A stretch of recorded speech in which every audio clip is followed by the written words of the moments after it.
Elle s'appelait Lucie. Elle avait 20 ans quand elle donna naissance à son fils, Thomas.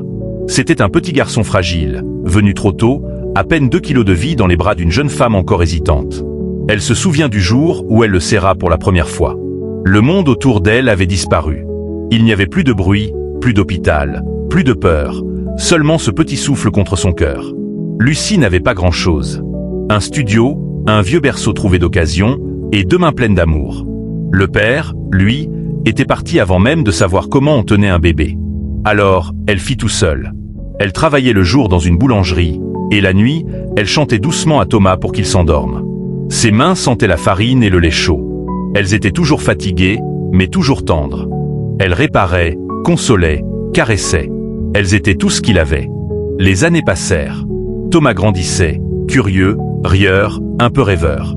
Chaque matin, avant l'école, il voyait sa mère partir travailler, un foulard noué sur les cheveux, un sourire qu'elle voulait fort. Il ne comprenait pas encore que ce sourire cachait parfois des larmes. Mais il sentait que tout son bonheur à lui tenait dans ce sourire-là.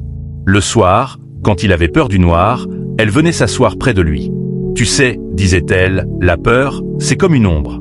Si tu allumes ton cœur, elle disparaît. » Et il y croyait. Parce qu'elle, c'était sa lumière. Les années filèrent. Thomas entra au collège, puis au lycée. Lucie vieillissait plus vite que son âge, mais elle ne se plaignait jamais. Elle vivait pour lui. Tout ce qu'elle n'avait pas eu, elle voulait le lui offrir. Un jour, Thomas rentra avec une enveloppe à la main. « Maman, j'ai été acceptée à l'université de Lyon. » Lucie eut un sourire immense, le même que le premier jour, dans la maternité. Mais son cœur, lui, trembla un peu. Elle savait que bientôt, il partirait. La veille de son départ, elle lui prépara son plat préféré. Ils mangèrent en silence. Puis elle dit doucement, « Tu sais, Thomas, une mère, c'est comme une racine.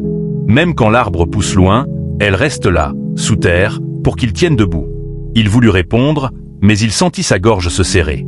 Alors il la serra très fort, comme quand il était petit. Le lendemain, elle resta longtemps sur le pas de la porte à regarder la route vide. Elle aurait voulu le retenir. Mais aimer, c'est aussi laisser partir. Les années suivantes, Thomas lui écrivait souvent.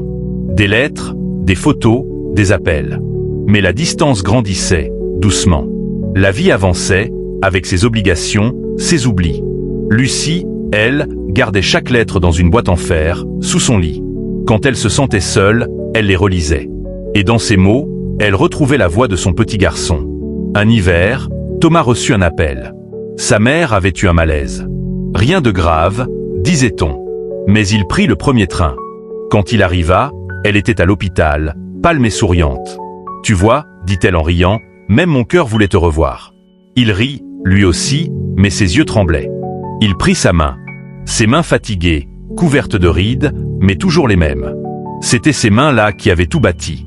Son courage, sa tendresse, sa foi en la vie. Quelques mois plus tard, Lucie partit doucement, un matin de mai. Thomas était là, près d'elle. Elle lui dit juste « Soy's hero. C'est tout ce que je veux emporter. » Et elle ferma les yeux, avec ce même sourire tranquille. Des années plus tard, Thomas devint père à son tour. Le jour où il prit sa fille dans ses bras, il sentit un frisson le traverser.